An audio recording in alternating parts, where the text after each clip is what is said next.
Sa ngayon, panalo ka. Pero hindi pa tapos ang laban, Ryder. Hindi pa sumusuko si Almira at umaapila pa.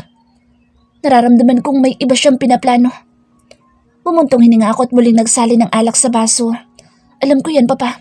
At ano man ang pinaplano niya ay nakahanda ako sa kanya. Dinampot ko ang baso at sinimsim ang alak. Pues, kailangan mas lalo ka pa maging handa.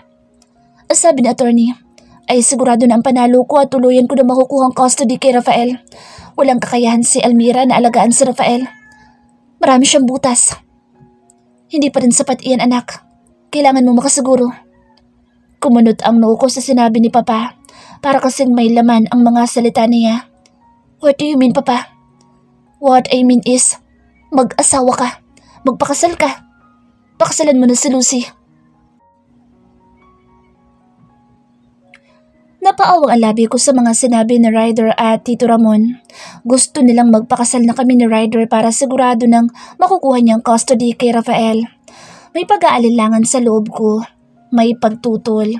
Hindi dahil sa ayoko magpakasal kay Ryder. Siyempre gusto ko. Mahal ko siya eh. Wala pa nga sa hinagap ko na alukin niya ako ng kasal. Iha, huwag mo sanang isipin na ginagamit ka lang namin para kay Rafael. Kami ng Tita Josie mo ay botong-boto sa iyo.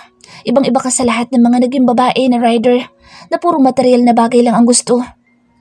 Sambit ni Tito Ramon. Kimi ako ngumiti sa mga sinabi ni Tito Ramon. Masarap sa pakiramdam na malamang boto sila sa akin. Pero mahirap lang po ako, Tito Ramon. High school lang po ang natapos ko. Naliliit na sabi ko. Lucy, sweetie, hindi naman big deal sa akin yan. Nagustuhan kita dahil sa personalidad mo. Wala akong pakalam sa estado mo sa buhay. Ani Ryder at pinisil ang kamay kong hawak niya. Mapupungay ang kanyang mga matang nakatingin sa akin. Tama yun, Iha. Hindi kami tumitingin sa estado ng buhay ng isang tao. Sa personalidad kami tumitingin at ilang beses mo na akong pinahanga. Sa personalidad mo. Ikaw ang ideal kong babae para mapangasawa ng anak ko. Ako rin, Iha. Boto ako sa'yo. Walang problema sa akin na maging daughter-in-law kita. Napalapit ka na sa akin. Gayon pa man ay nasa iyo pa rin ang desisyon. Ani Tita Josie at mabait na ngumiti.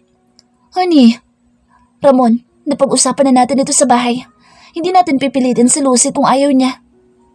Hindi na nakaimik si Tito Ramon. Sweetie, nilingon ko si Ryder. Alam kong nabibigla ka. Hindi kita pipilitin kung ayaw mo pero gusto ko rin gawin ito hindi lang para kay Rafael kundi dahil mahal na mahal kita. Ayokong makawala ka pa sa akin. Kumagat labi ako. Ramdam ko naman ang pagmamahal niya sa akin. Araw-araw naman niya ipinapadama sa akin at mahal na mahal ko din siya. Kung magpapakasal ako sa kanya, magiging akin na din siya. Wala nang ibang babae makakalapit sa kanya. Magkakaroon na ako ng karapatan sa kanya. Bukod pa doon ay masisiguro ng hindi mapupunta si Rafael kay Almira. Humugot ako ng malalim na hininga at tiningnan sila isa-isa. Nagtagal ang tingin ko kay Ryder. Sige. Pumapayag na ako. Magpapakasal ako sa'yo. Buo ang loob na sabi ko. Ngumiti ang mag-asawa. Si Ryder naman ay umawang ang labi. Really? Magpapakasal ka na sa'kin? Tila hindi makapaniwalang tanong ni Ryder. Oo, magpapakasal na ako sa'yo. Nakangiting sabi ko. May umuusbong na excitement sa puso ko. Hindi ka napipilitan lang? Umiling-iling ako. Oh shit! Bulas niya at niyakap ako ng mahigpit at pinupog ng halik ang mukha ko. Yumakap na rin ako sa kanya. I promise, sweetie, I'll be a good husband. Hindi ka magsisisi na nagpakasal ka sa akin. I love you. Anas niya at hinawakan ng dalawa kong pisngi at kinintalan ako ng mariing halik sa labi. I love you too, Ryder. Ngumiti siya at muli akong niyakap ng mahigpit. Talaga? Magpapakasal na kayo ni Sir? Namimilog ang mga matang tanong ni Lorna. Pati sila Ate Melinda, Ikang at Dandan ay nanlalaki din ang mga mata. Oo, natatawang sabi ko. Sabay-sabay naman nila akong binati at tuwang-tuwa sila. Congratulations, Ate Lucy. Naman, kinikilig ako. Ani Dandan. Kailan pala ang kasal nyo? Tanong ni Ate Melinda. Hindi pa sure kung kailan pero malapit na. Ibinalita ko na sa kanila ang nalalapit na pagpapakasal namin ni Ryder para hindi sila mabigla. So Wes, muna kami magpapakasal.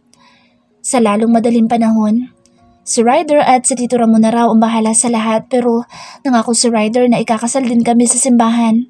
Bibigyan daw niya ako ng engrandeng kasal. Hindi naman yun ang importante sa akin. Ang importante sa akin ay kaming dalawa.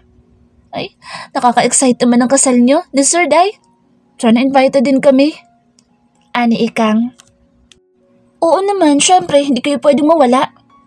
Parang fairy tale talaga love story niyo ni Sir Ate Lucy. Pwedeng isulat sa libro. Ko, dami mo talagang alam, Denden. Kababasa mo ng pocketbook yun eh. Natatawang bira ni Ate Melinda kay Denden. Hindi na uso ngayon ang pocketbook, ate. Kapanahunan mo pa yun eh. Ang uso na ngayon ay mga reading app. Kaya nanlalabo mga mata mo at napupuyat ka. Kaya nga, tapos ang ingi-ingi pa sa gabi. Parang inaasinan sa kilig. Sabat ni Lorna. Sa nakakakilig naman ang binabasa ko eh. Napanguso na lang si Denden. Natawa na lang ako sa kanila. Hindi na kasi ako nakakatulog sa servant's quarter dahil sa kwarto ako ni Rafael natutulog. Pero sa gabi, kinikidnap ako ni Ryder at dinadala sa kwarto niya. Magkasama kami ni Ryder nang umuwi ako sa amin para sabihin kay nanay ang pagpapakasal namin. Nabigla si nanay dahil mabilis ang pangyayari. Ipinaliwanag ko naman sa kanya ang lahat. Nag-aalala ako na baka tumutol siya. Sigurado ka na ba sa desisyon mo, anak? Opo, Nay. Mahal ko po si Ryder at ayoko rin po mawala sa amin si Rafael. Mahal ko na po ang batang iyon. Pumuntong hininga si nanay at hindi agad umimik. Tumingin siya kay Ryder. Seryoso ka ba talaga sa anak ko, iho? Nag-iisang anak ko lang si Lucy, kaya gusto ko makasiguro. Seryosong seryoso ako sa anak niyo, Aling Luisa. Mahal na mahal ko siya at ipinapangako ko sa inyo na aalagaan ko siya at hindi sasaktan. Tumango si nanay. Pangahawakan ko ang mga salita mo, Ryder. Kapag nalaman ko nasaktan ng anak ko, babawiin ko siya. Oo, Aling Luisa. Hindi ko kayo bibiguin. Sige, pumapayag na ako na magpakasal kayo pero kailan ba ang kasal? Nakahinga ako ng maluwag sa sinabi ni nanay. Akala ko hindi siya papayag. Tumingin ako kay Ryder. Tumingin din siya sa akin at ngumiti. Sa susunod na linggo na ho, Aling Luisa.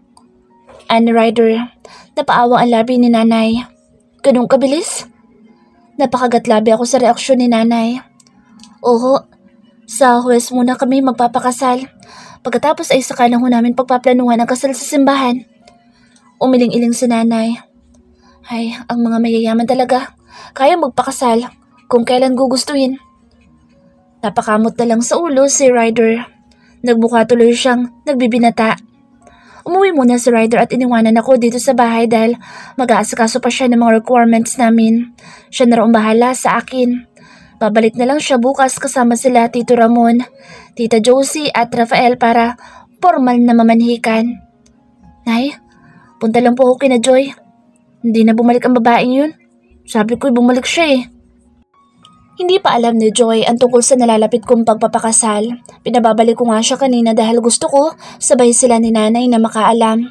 Hindi na nakabalik ang bruha. Baka maraming mamimili. O sige anak, magluluto na pala ako ng pananghalian. Anong gusto mo ulam?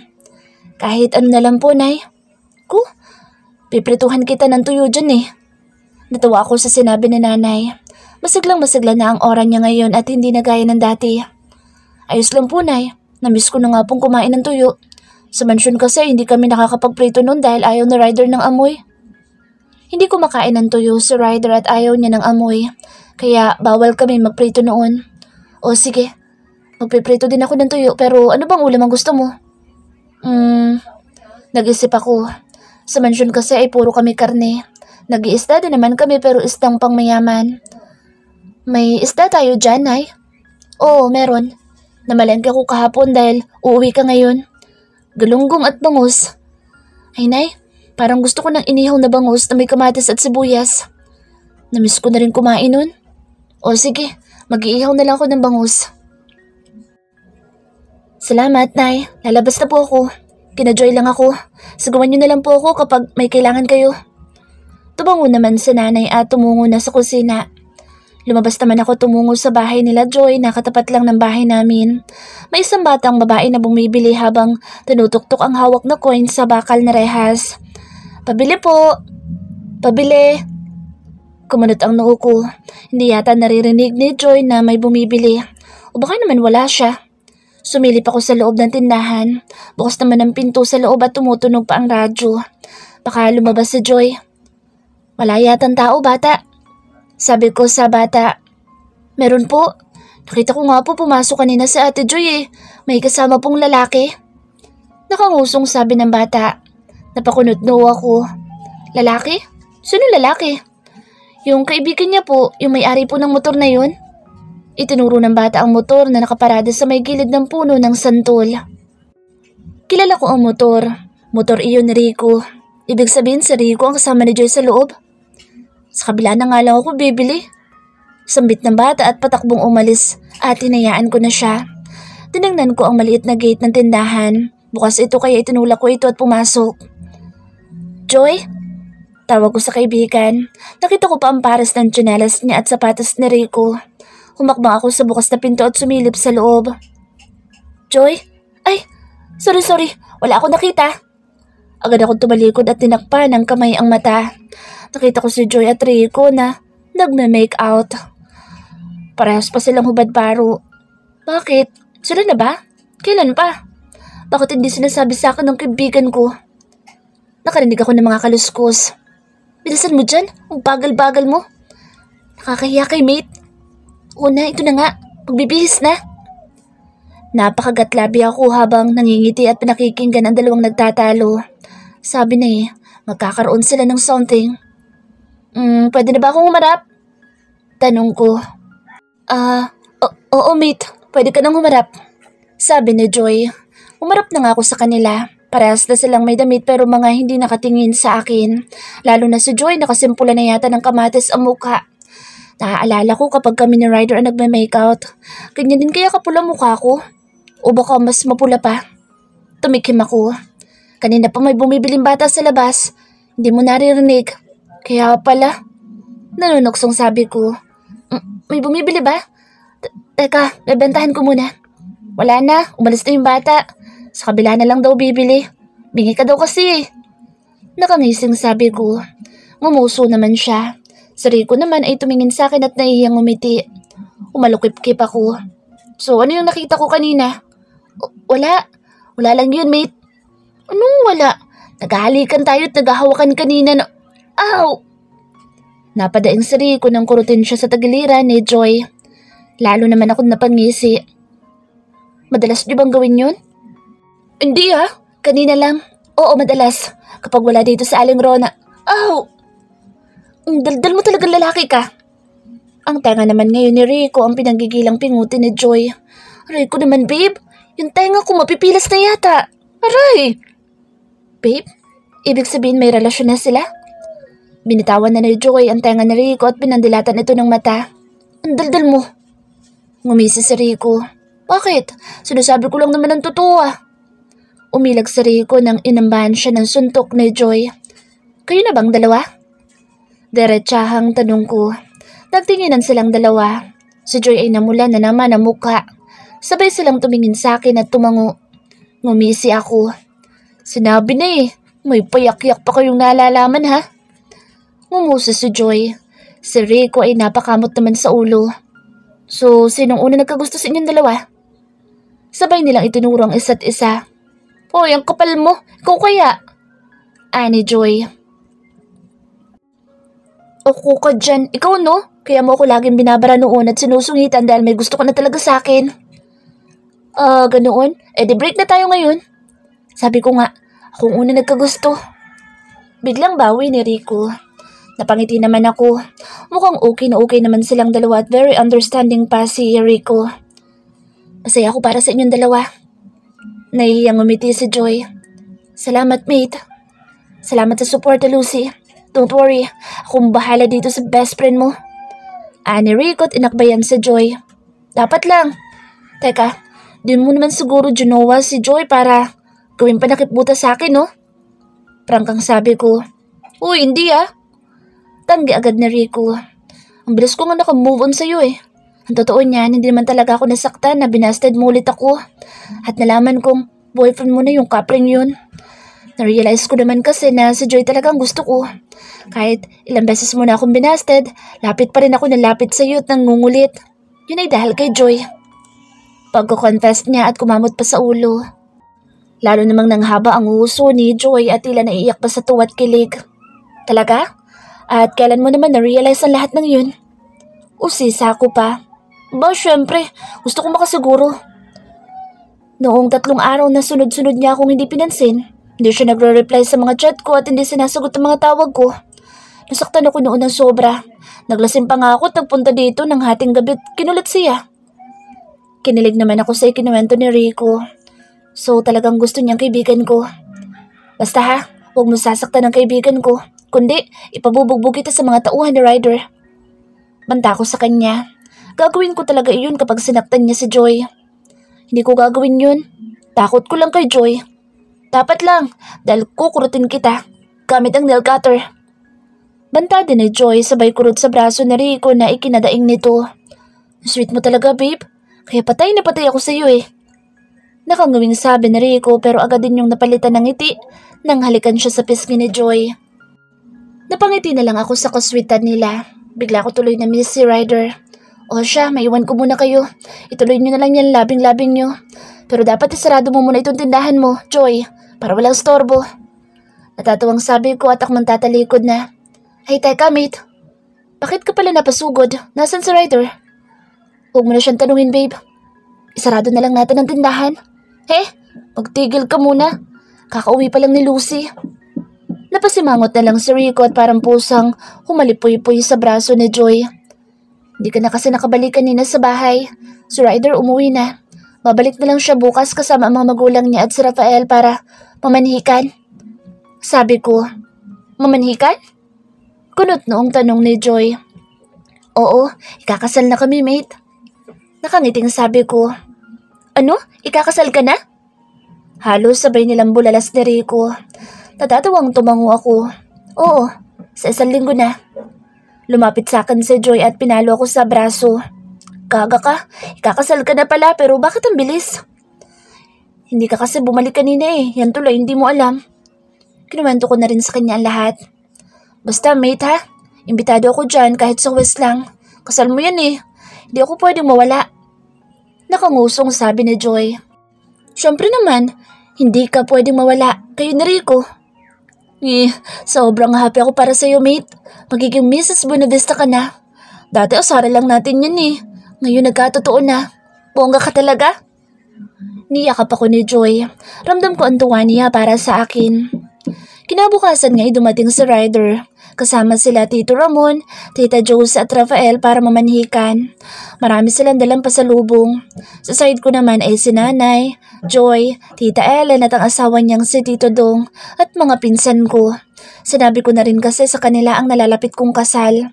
Nagulat pa nga sila dahil wala daw silang alam na boyfriend ko at mas lalo pa silang nagulat nang malaman kung sino ang mapapangasawa ko. Suportado naman nila ako at hetong at naganda pa sila. Madaling araw pa lang. Para tuloy may piyesta sa bahay sa dami ng mga niluto ni Tita Ellen at Nanay. Pinakilala ko si Nanay kay Tito Ramon at Tita Josie. Si Nanay ay hindi pa malaman kung paano kakausapin si Tito Ramon na dating gobernador na iniidolo niya. Sobra siyang na-starstruck at nagpa-picture pa nga. Umulan tuloy ng tuksuan. Nakakahiya nga kay Tita Josie pero mukhang okay lang naman sa kanya dahil nakikisali din siya sa panunukso. Nakakatuwa nga si Tita Josie dahil sobrang down to earth niya. Marunong siya makisama at makihalubilo kina Tita Ellen at sa mga pinsan ko. Kung sabagay asawa siya ng dating gobernador, kaya gabay niya ang pakikipagkapwa-tao at very genuine naman siya. At dahil nga kilalang tao si Tito Ramon ay dumami ang tao sa bahay namin. Nagpuntahan ng mga kapitbahay namin para makita si Tito Ramon at nagpa-picture pa sila. Game na game naman si Tito Ramon na nakipagbiruan pa. Ang mga kadalagahan naman, dalagin din at kahit may mga anak na, ay hindi naman napigilang kiligin kay Ryder. Yung isa nga namin kapitbahay na buntis at mukhang malapit ng mga anak ay pinanggigilan pa si Ryder. Ginawa pa niya itong santo at pinupunasan ng bimpo. Natatawa na lang ako. Oy Esmeralda, ikalma mo kepay mo't baka mapaanak ka nang wala sa oras. Natatawang saway ni Joy. Ayos lang, basta si Sir Ryder ang magpapaanak sa akin. Kahit triplets pang iluwal ko. Kinikilig na sabi ni Esmeralda na ikinatawa na naman naming lahat. Mabuti na lang at hindi pikon si Ryder at game naman sa tuksuan. Sa akin naman ay ayos lang. Katuwaan lang naman ang lahat at ganyan din ako dati. Ang swerte mo pamangkin, naka-jackpot ka ng malaking isda. Sabi ni Tito Dong habang pumapapak ng pakpak ng manok. Maswerte din naman si Mr. Bonavista dito kay Lucy. Aba, napakabait nitong pamangkin ko at napakasipag pa. At tanggap pa ang anak niya. Ani Tita Ellen na sinasandukan ng pagkain ang isa kong pamangkin. Mahal ko na rin naman po kasi yung bata, tita, tito. Kaya hindi mahirap sa akin na tanggapin siya. Nakangiting sambit ko tiningnan si Rafael na masayang nakikipaglaro sa mga pamangkin kong hindi nalalayo ang edad sa kanya. Oo nga, mommy na nga ang tawag sa iyo eh. Ang cute na bata. Pero in fairness, sa mag-asawa ha, mababait sila at hindi maarte. Akala ko dati pakitang tao lang pero hindi naman pala. Mababait po talaga ang mag-asawa, tita. Patas po sila sa lahat. Tiningnan ko si Tita Josie na nakikipaghuntahan kay Nanay at Aling Rona. Nagtatawanan pa sila. Si Tito Ramon naman ay kausap ang ilan naming mga kapitbahay, lalo na yung mga matatanda. Nakikita ko kung paano siya irespeto ng mga tao. Tanda na maganda ang nagawa niya noong nasa serbisyo siya. Iginala ko ang mga mata sa paligid. Maraming tao, maingay at puno ng tawanan, pero masaya. Sinipat-sipat ko ang sarili sa salamin. Inayos ko ang kwelyo ng suot kong white button-down shirt. Maayos na rin itong nakatuck-in sa black trouser ko at walang lukot. Ipinaplansya ko talaga ito kay Melinda ng mabuti kagabi. Gusto ko'y maayos na maayos ang itsura ko mamaya pagharap kay Lucy. Ang dulo naman ng sleeve ko ang inayos ko. Pati na rin ang suot kong relo. Muli akong tumingin sa salamin at ang mukha naman ang sinipat ko. Nag-ahit ako para naman hindi halatang malaki ang agwat ng edad namin ni Lucy. Pinasadahan ko ng kamay ang buho ko na naka-hairstyle wax. Nang makontento ay dinampot ko ang bote ng perfume ko at nagwisik ng bahagya sa katawan. Napangisi ako. Sa tanang buhay ko, ngayon lang ako naging conscious sa itsura ko. Ayoko kasing madisappoint si Lucy. Baka mamaya magdalawang isip pa siya. Kumagat labi ako. Mabilis ang tibok ng puso ko dahil sa excitement. Hindi na ako makapaghintay na maikasal na kami ni Lucy sa huwes. Akala ko noong unay hindi siya papayag na magpakasal sa akin. Nakita ko ang pag-aalinlangan sa kanyang muka. Alam ko na bigla siya. Hindi ko rin naman inaasahan na yun ang isa-suggest ni Papa na ibang paraan. Umuo ako agad. Yun din naman ang plano ko. Ang pakasalan si Lucy pagkatapos ng mga problema. Mapapaaga lang ngayon at sa huwes muna. Pero pakakasalan ko pa rin siya sa simbahan. Lumabas na ako sa walk-in closet at iginala ang mga mata sa loob ng kwarto ko. Mamaya pagkatapos ng kasal namin ay ito na rin ang magiging kwarto ni Lucy. Dito na siya matutulog. Magsasama na kami bilang mag-asawa. Bumukas ang pinto at pumasok si Rafael na poging-pogi din sa suot nitong polo shirt na nakatuck-in sa trouser shorts niya. Naka-leather shoes na puti din siya. Daddy? Lumapit siya sa akin at itinaas ang dalawang kamay. Binuhat ko naman siya. Ang pogi ng baby boy ni Daddy. Nakangising sabi ko at inayos ng kamay ang buhok niya na naka-brush up. Bumungis-ngis naman siya, tinuro ako. Pogi, Daddy. Talaga? Pogi si Daddy? Tumangutango siya. Parehas tayong pogi, anak. Dapat lagi tayong pogi para kay Mommy Lucy. Para lalo niya tayong love-love. Tango lang ang isinagot niya. Lalo naman ako napangisi. Simula mamaya, magiging mommy mo na si Mommy Lucy. Ate na siya. Hindi na siya makukuha sa atin ng iba. Tumango ulit siya. Opo. Mommy Lucy, mine. Mine too? Hindi papatalong sabi ko at sabay kaming tumawa na mag-ama. Lumingon ako sa may pinto nang may kumatok. O Lorna, bakit? Tanong ko sa kasambahay na nakabihis na din. Imbitado silang mga kasambahay ni Lucy. Ready na po si Lucy, sir. Nasa baba na rin po sila, Sir Ramon, Ma'am Josie at Aling Luisa. Okay, bababa na kami ni Rafael. Tumalikod na si Lorna. Lumabas na rin kami mag-ama sa kwarto. Sa living area ay nandoon na nga sila Papa, Mama at Aling Luisa. Bihis na rin sila. Hinanap ng mata ko si Lucy. Si Lucy, papalabas na po, sir. Sunuot lang po yung hikaw na ibinigay ni Ma'am Josie. Sagot ni Melinda. Kumunot ang noo ko. Bumili ako ng hikaw niya. Isang set ang binili ko. Hikaw, kwintas at bracelet. Nagkakahalaga iyon ng 2.5 milyon. Hindi ko lang sinabi sa kanya ang presyo dahil siguradong hindi niya tatanggapin. Hindi kasi match ang kulay sa suot niya, iho. Masyadong agaw pansin ang kulay ng bato. Dapat simple lang. Ani, mama. Oh, nandito na pala siya. Lumingon ako kay Lucy. Umawang ang labi ko sa itsura niya. Tila pa nga nalaglag ang puso ko sa angking niyang ganda na lalo pang lumitaw sa suot na puting dress na lampas hanggang tuhod. At sa manipis niyang make-up, lalo ding lumitaw ang kaputian niya. Ang buhok niyang nakaipon at may ilan pang nakalawit sa kanyang mukha ay bumagay sa kanya. Wow, pretty, mommy! Sambit ni Rafael at pumalakpak pa. Natawa naman ang lahat sa kakyutan niya. O anak, hindi ka na makapagsalita dyan. Tinalo ka pa ng anak mo. Nakangising untag ni Papa sa akin. Tumikim ako at hindi inaalis ang tingin kay Lucy. You're so gorgeous, sweetie. Anas ko, ngumiti naman siya. Thanks. Ang gwapo mo rin ngayon. Ngumisi ako. First time akong kiligin.